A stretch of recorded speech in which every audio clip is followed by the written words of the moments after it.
Welcome, my friends, to Moon Station. In today's interview for Dreaming While Awake, we are fortunate to have prolific poet MT. MT is a top writer on Medium, and I look forward to sharing with you all of the amazing works that MT brings to the artistic community. So without further ado, let's bring MT into the station. MT, how you doing today, man? Hey Moony, good to see you. How you doing? Good to see you I'm too. How's your day been going? It's been a good day. It's been one of those days I was able to spend more time than usual on writing and reading. So always one of the better days. Yeah, seriously. Yeah, exactly. Whenever you're able to really engage in just the activities and then like what I always like to call the calorie process, getting in the calories to motivate you for more writing. Oh yeah. Or just, for me being someone who has been writing mostly on Medium and doing all the following, I'm trying to keep up, catch up, read what people are putting out there, do engage, comment, all the things that, that I like to receive, I try to give. Yeah, and actually I found that to be an extremely respectful quality of your personality and characteristics is actually I've noticed you actually engage a lot because you're followed quite a bit and you're engaged quite a bit within everybody that you're reading and not only communicating with when you get comments, but you're also following up on their work, engaging with it, and fully giving a very in-depth reading of their work. So congratulations and very good way of doing it, man. Thanks. Again, it's the sort of thing I try to. That's what I like to receive, and I didn't expect, or I didn't even realize I got the email. You're a top writer in poetry on Medium. I didn't really know what that meant, and even you mentioned it again in the intro, and I still don't really know what it means. I feel like it means that I write too much, but I mean, I tag poetry a lot. That's what it means. But no, it feels really good. And going back and seeing all the engagement that I've Yeah. received has been a huge encouragement. And that's again one of the reasons why. And because it's so hard to keep up, um, I can't I can't go and look at everyone's work that claps for my piece. Right. I can't pay close attention to every bit of engagement, but things that catch my you want to catch my eye, say something clever or something that makes something provocative, and I'm going to be like, oh, let me go down that rabbit hole. I'm curious.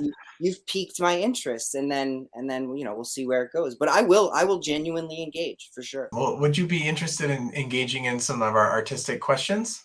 Sure, let's do it. So, Medium shares that you are a top poet, but what about a poetry attacks your artistic creations and passion? Poetry has always just been something that was happening in the background. It's just the way that it's what you see is what you get, sort of thing. If you've read me, you've been in my head. And those are the sorts of things that are going on and on and on. And so it's just the way it comes out. Yeah. For me, it's almost like a distillation process. Right. Everything is a bit too much. And so I need to break it down into more bite-sized, digestible pieces for myself. Well, your poetry is very good. So I'm really glad that this is the one that connects with you. Thank you. With regards to the genre of poetry, is there an area of genre that you focus on and aligns most within your poetry? I'm finding myself playing more and more with structure and form. There's something comforting about it, especially since I touch on a lot of darker kind of themes and imagery and qualities. There's a comfort to Right. the expectation of rhythm, that makes, I think, certain things a bit more palatable Right. and almost disarming. It's really refreshing because a lot of people I've met with have been really free verse seems to be in the vogue pretty heavily. And so to hear that someone's actually going to go with more of the structured side of actually following the path of how that meter and that works would go, it's like that's really cool. I really appreciate that. I'm going to look forward to your future work with that. Oh, thanks. Yeah, Yeah. structure is a big part, one of the main concepts that I've played with a lot in my life. I'm also a martial artist, and I've done one of the systems I've studied in is Wing Chun, which is a system that is firmly rooted in developing power through structure, Mm. which is good because I'm not a big guy. I'm not a larger person. So developing power through structure was a system developed by smaller frames for smaller frames, actually Oh, by women for women, interestingly enough. So structure is something that I feel it really helps. It's like a scaffolding. It props me up. It keeps me from crumbling. I need a structure. Without my bones, what am I but a blob? You know. right. Um, so yeah, there's something to it that calls to me, I guess. From your Medium About page, you shared that you have many personal relationship statuses that have been very fruitful, but some of them have become broken, except that you highlight the one with your child as a very close one. Do any of these personal relationships help motivate your artistic expression? Yes, very much so. Well, there's primarily, I think one of my biggest motivations right now, and for what I do, has been my mother, Hmm, who passed in 2020. I'm sorry. And thank you. Um, and her passing was related to her mental health, and it was a real eye opener. And so, if, as you've read, a lot of my themes delve into areas of mental health that might not get enough attention. But so that relationship was big, and you'll see, as you've said, there's some brokenness in those relationships too, where I say, um, husband, ex-husband. Hmm, I'm also an ex-husband as well as being a current husband. Son, ex-son. You wouldn't think that that would be the sort of thing that could happen, but some of us know what that means. right. And so there have been some tumultuous relationships in the past, but that experience, my mother's passing, really brought a new light and a new perspective to certain things, and maybe even saved my life, because there were areas of in my mental health that I was not paying close enough attention to, that I may have gone on longer, and ended worse. Yeah. But I mean, all of my, and then of course you said my daughter is my primary. That is the standalone, much like so much of myself I feel has been developed in a response to my childhood. um, so too, giving that childhood, or one that I would have wanted to my daughter, is of the utmost importance. Well, that's really awesome. You took the challenges and are making something amazing out of it for others, as well as, reversing the challenge that you've had in the past for your daughter to something more positive. And it's really commendable. Thank you. It's there's a piece actually that I'm playing around with in my head that has the line, and is some, I've even used it in some comments lately, but you know hoping that basically it's all not for nothing. Right. um and that's, to some extent, that's a lot of what I'm doing, is that transmutation, of making it not for nothing, Mm. but rather for something. And then there's that double negative that speaks to that one of the other pieces I recently wrote. Double negative, not for nothing, is how I'd like to live. Because you've mentioned you're a father, how has kind of it sometimes can be challenging to be a parent and be artistic. How has it actually helped influence your production of your artistic creations? Funny, as you say that, something falls in the other room. But um, not my daughter. I have two cats as well. My daughter, that relationship is an interesting one. I don't have as much access to my daughter as I'd like. She is not a resident child here, and it's a bit. There's a bit of tension Mm, there, and there's some work to do in gaining more access. But it is one of the biggest motivators when it comes to my artistic expression, because my daughter She's 8, and one of the things that we do together is create. We've been creating worlds together since forever. I mean, when I hid behind my hands, I disappeared into a world that she didn't know, that, um, and and it's been amazing to watch her come to knowledge of things, and I got her into D&D, Dungeons and Dragons, where Yeah. we literally create characters and worlds, and all of that imaginative play as children, as kids with dolls, is all world building. Hmm. And so we've gotten really into that, and she is quite the little 8-year-old. She apparently suspense. I love suspense. She says the other day as we're writing a little story together. But yeah, she motivates me to continue doing the things that make me healthier, so that things can be better. And writing is a big part of that. You've mentioned some other kind of experiences of challenges in your life. And I'm wondering if we could kind of talk about one of the things you write in your about page is that you've had a mental illness experience for 35 years, but now are in the process of understanding it and making something of it. And I'm just kind of curious, how has this superpower affected your artistic endeavors? It has done more than affected my artistic endeavors. I feel like it fuels them. Okay, yeah. It so much of what I do is an overflowing, Hmm. and an outpouring, and rather than constantly treading water, Yeah. trying to keep my head above it, I've found that there are certain releases, Mm.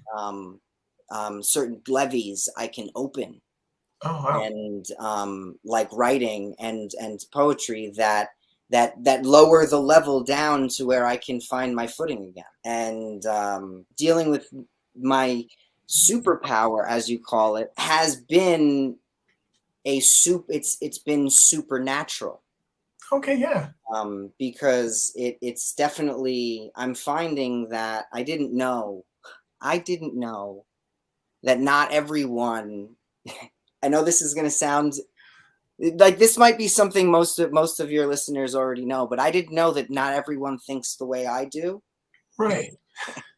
And and the more open and honest that I'm being, which is something I had wished my mother would have done, Right. and I'm realizing that, there I might I'm I might be a squeaky wheel, but they make a grease for this.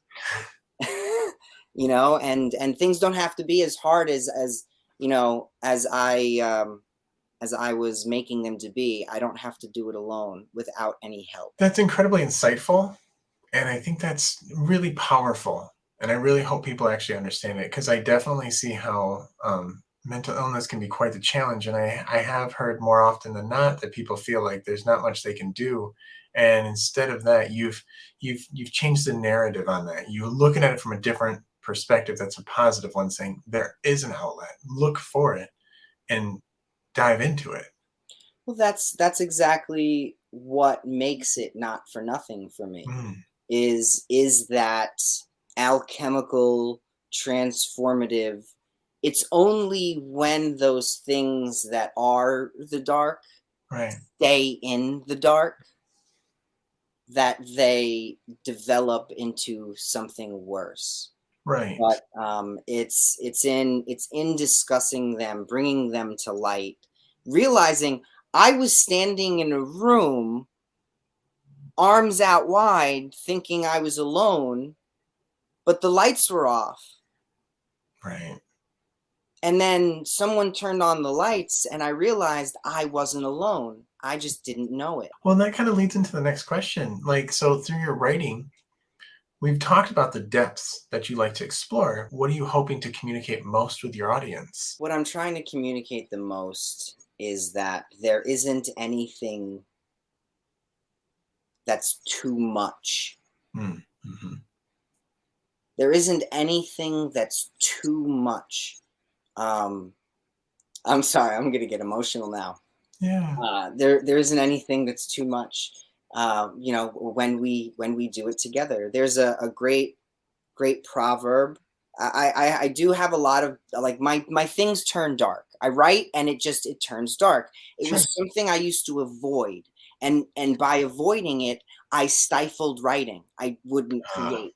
I would, well, no, if it's not going to be uplifting, I'm not going to do it. right. And so I was stifling that, but since I've embraced it, it's in the embrace that it gets to be transformed into something that is of use. Right. And that brings me again to the proverb that I was mentioning: joy shared is double joy, and sorrow shared is half sorrow. Oh, And I know that a lot of my stuff takes a turn to the dark, like I was saying, but I found that in embracing that, right. I'm finding other people saying, yo, me too. And as we know, and I'm not co opting, I'm just saying, as we know, that is a powerful statement to find kinship, Right. especially in an experience that left you feeling powerless. Yeah. What is it? Many hands make light work kind of thing. So it's kind of that same idea as if we all pitch in and we all understand. And it's kind of like you said, if you, Yeah. it's not that you're embracing the darkness, but you're accepting it and talking about it truthfully, which then makes it actually less scary because it's always It's terrifying when enlightening. we're alone. But if we can work together, it doesn't really become as effective as it is actually by itself. And that's where I say in my profile, lightening my load. You know, Right. that's what I'm doing here by sharing, is I'm lightening my load. You know, there is, to me, poetry, like what I do, there's two sides to what I do. There's the catharsis that just is, Right. and there's the craft. And my job, I feel, is to find a way to interweave those two things together. Like, I become the conduit, kind of twisting together craft and inspiration, or catharsis, craft and catharsis, and then that's what comes out.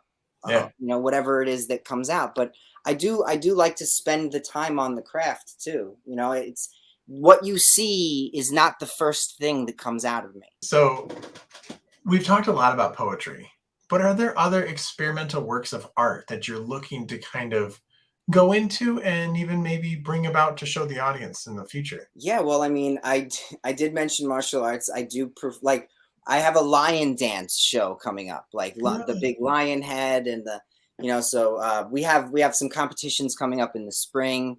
You know, I'm sure I'll be posting stuff about that. But I am I am really curious to like what will come out of. I have some stories in my mind, some fiction, Ah, that I've been, like a lot of my poetry, been playing with for a long time. I have notes about here and there, and I'd really like to start compiling and see what comes of the discipline of trying to write a story.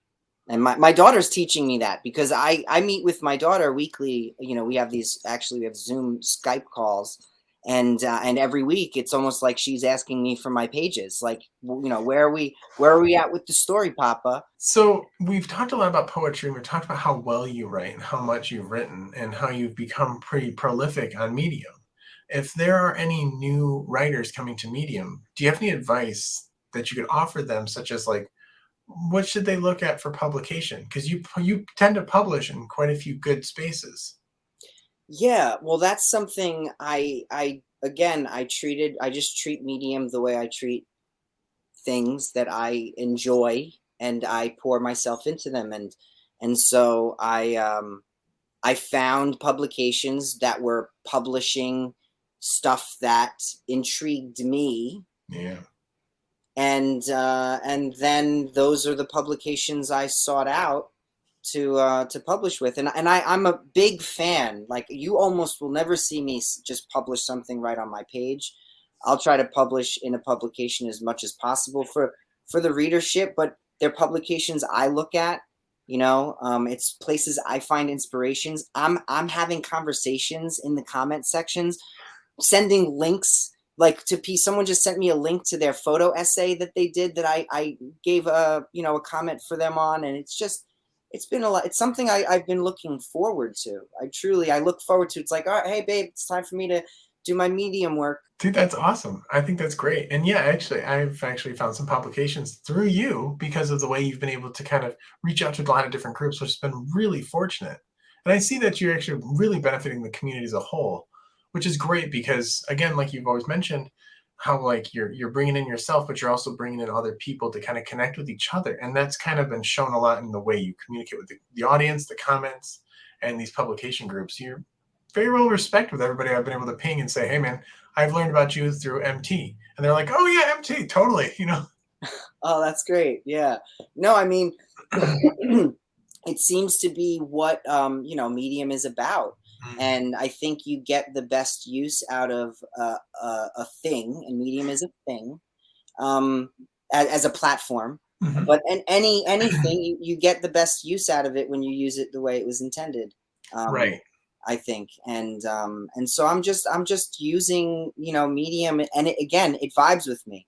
Yeah. It really vibes with me, and the fun thing has been having those conversations in the comments, and sending people to, oh, that made me think of this, or springboarding off of other people's writing, and or just saying, I've been thinking about that concept for a while, and that line might have been the key that just unlocked it for me. Well, we've been talking a lot about your artistic talents and the ways that you communicate with the community, but I'm curious, can we kind of get into more philosophical questions about your artistic talents?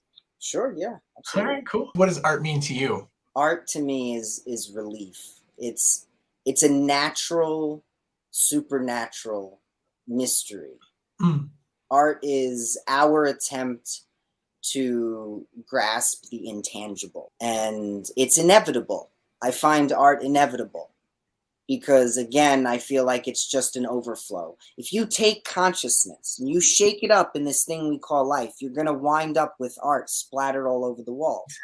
It's just going to happen. Well, do you feel, as a part of the artistic process, do you feel like we have muses or a muse that help inspire and keep us connected with a certain flow of artistic creative energy? I do. I think our most important muse is ourself. Mm, I think really being in touch with yourself. I mean, listening to yourself. What do you write but the words you hear in your head?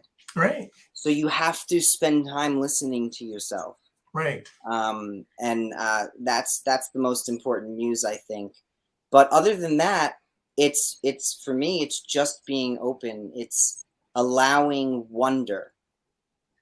If you allow wonder, anything can teach you something. If you, like, you in our pre-interview when we were talking, we were talking about being and staying humble.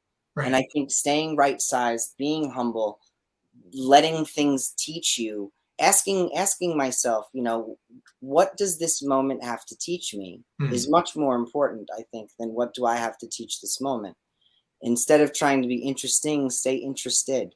It's much, yes. it's so much better, um, I think. And then, as far as I mentioned, an anecdote, as far as muses go, in the 4th of July, my wife and I went down to Philadelphia to meet up with some friends, and we went to the Barnes. It's a museum. It's a private collection of this man, Mr. Barnes, that is past, and he's since opened it up, and they've replaced it. They've put it in a building and completely curated it exactly the way it was in his home. It's That's beautiful. awesome. It's amazing. You get to walk, and I went with a friend of mine who's a visual artist, master of fine art guy, and we just had a blast. The thing that I saw there that really has inspired me, and I've been riding this wave for a long time, is that this man had so much artwork, every inch of every wall, and so many famous famous artists were represented, hundreds of their work, and so much of it was bad because it was he had, yeah, he might have had the postman, but he had the four other postmen that you didn't see before you saw the postman. Do you know what I That's, mean? Like, that's awesome. and that would, like, he had doodles on napkins on in frames. Like, these are the things. So it just, that sort of muse, keep it going, make it, write that bad poem, write that bad story. Who's to say it's even bad? Like, you're the only Right. one saying it's bad. Write it. Write it, put it down. You can't do anything with it. I mean, I can't. I have to speak for myself. I can't do anything with it while it's still in my head. Right. Well, it's still in my head. It's up in the ether. And I'm not saying I'm gonna, write it and I'm gonna press publish. I have a process. I have this book. Then it goes to this book. Then it goes to the computer. Like, things happen for me in a process, and I just have to let it go. But just letting that stuff happen, letting it be, that's been the most important lesson for me. Well, that actually leads into the next question then. For your discipline, like, how do you engage with discipline and keep that routine? My discipline has changed a lot. As someone who studied martial arts for a long time, discipline was very structured, Mm. and I had to conform. But I'm finding a new form of discipline, one where I unapologetically follow my own rhythms, Mm. and that's become my discipline. And it just so happens that I'm in a season of creation right now, I feel, and I'm really just I'm jumping in to it fully. But embracing the seasons is a big part of my process, because Mm. there are times to live and times to write. Right. And sometimes there's a lot of mixture. I'm in a time right now where there seems to be a lot of mixture because there's a lot of transition and change in my life. um, but there are times where I was a desert of writing, Hmm. and I had to accept that, and that was okay.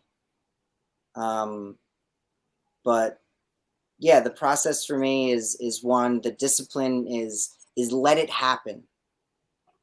Let it happen when it comes. And that's why I've invested in these little guys, like, that just fit perfectly in my pocket, Yeah. and I could just pull out, I could take a note, I could scribble through it, and whatnot. These things have become invaluable to me. And again, like I said, it'll might go from here to my next book, where I'm like, oh, let me start working it out. Let me start teasing out the concepts here, playing with it, until finally I'm like, oh, I think it's ready to be published. That's cool. So, like a Richard Branson idea, kind of all, because like Richard Branson's famous for knowing or always sharing that he always has in his back pocket a little notebook, and he will write down every idea that he has rather than letting him escape. Absolutely. And one of the things that I've had to learn is to repeat myself. Hmm. I've really not wanted to repeat myself. And again, much like saying, I won't write unless it's uplifting, Right. that just completely stifling what I want to say. The same goes in that other direction. If I only write original thoughts, how am I going to rework? I need to throw, what do they say? You have to throw 1,000 punches before you even learn how to throw. Like, you need to do 10,000 times. Like, you need repetition.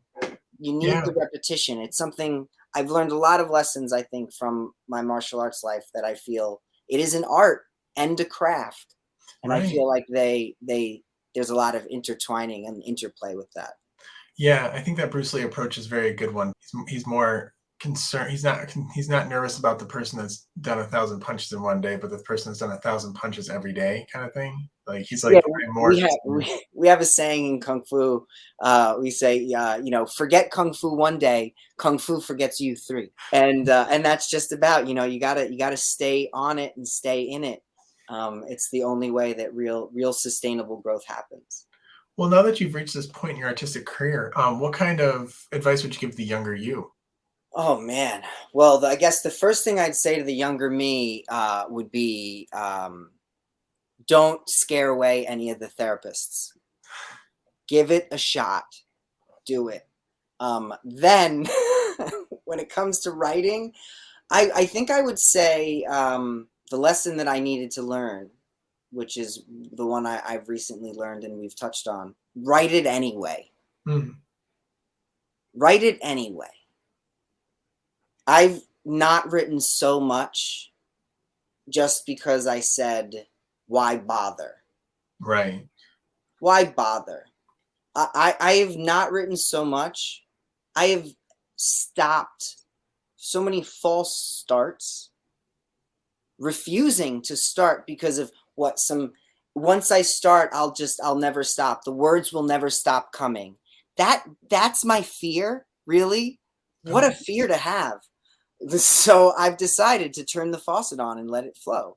Well, that's a good thing to embrace. I mean, I'm kind of curious then with how much you read and how much you do other things. Do you have an artist or artists that have inspired you? Yeah, so I guess I haven't done much. I'm reading more poetry now than I ever have.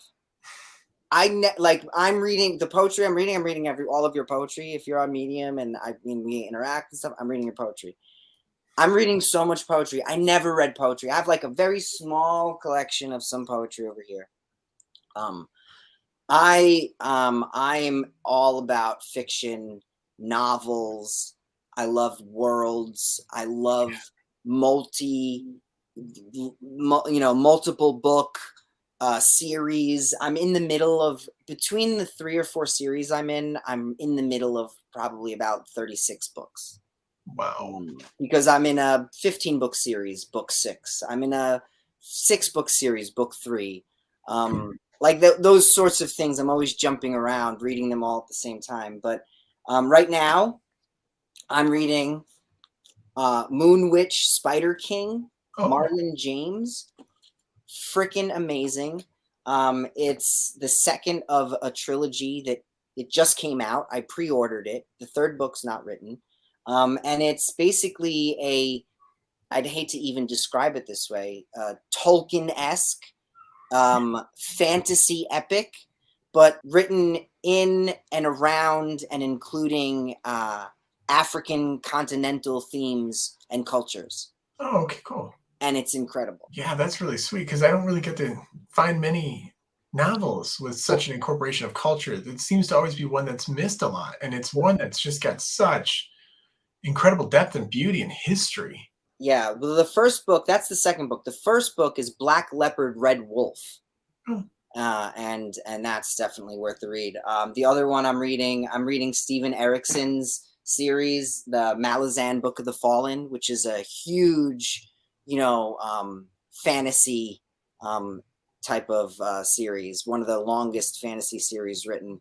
But yeah, and then the people on Medium, honestly.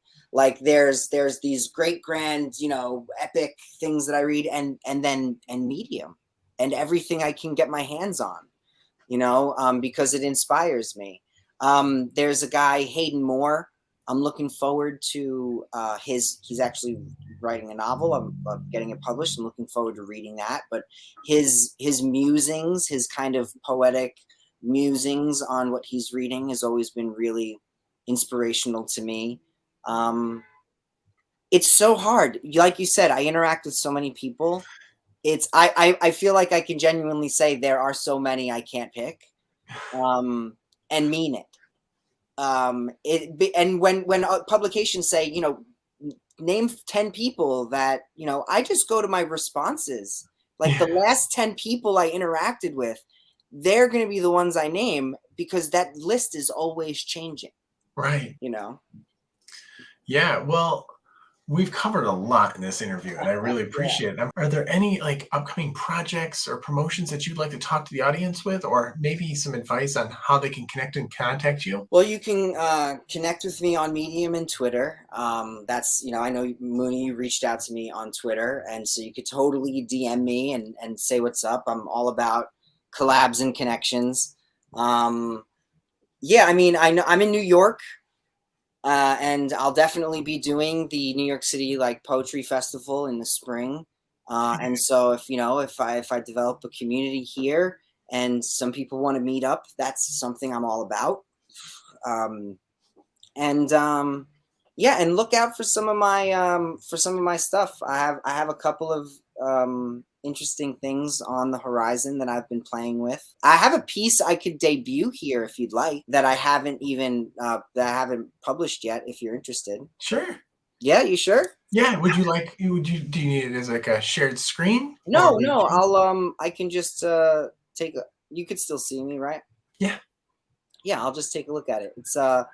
It's called, so yeah, thanks. I'll give it a shot. So here's a debut of my piece called Phantom Limbs, and it is subtitled Remembering the Parts of Us We Had to Let Go of to Continue: Mental Illness, Regret, and Medication. And it reads: Exhaustion seeps deep into the parts of me you cannot see, settling. Ounce by ounce, drop by drop, drip by drip, a saturated soul, soaked. Like the subtle weight of wearing wet clothes, shivering. Arms wrapped around for warmth, I feel the missing parts. Stumps sitting on shoulder blades, severed. The sickness was spreading through the wings that will no more. A life and death decision, sudden. Straps would not suffice. Tried to be tied down before, kept on breaking free, straining. Head in the clouds, the sound of the sky drowns out all concern, soaring. But forever flying, never stopping to find rest, found me falling fast, spent. It's for my own good, or so they keep saying. They wait and watch to see, surrounded. Now forever grounded, no whispers on the wind that beckon back to worlds above. Silence. Just the sound of phantom limbs, flapping echoes from within, accusing of the losing win. Surrender. And that's it. That's good, man. Damn. And Thanks. you're gonna publish that pretty soon? Yeah, I'm gonna pick a publication and submit it probably within the next day or so. That's cool.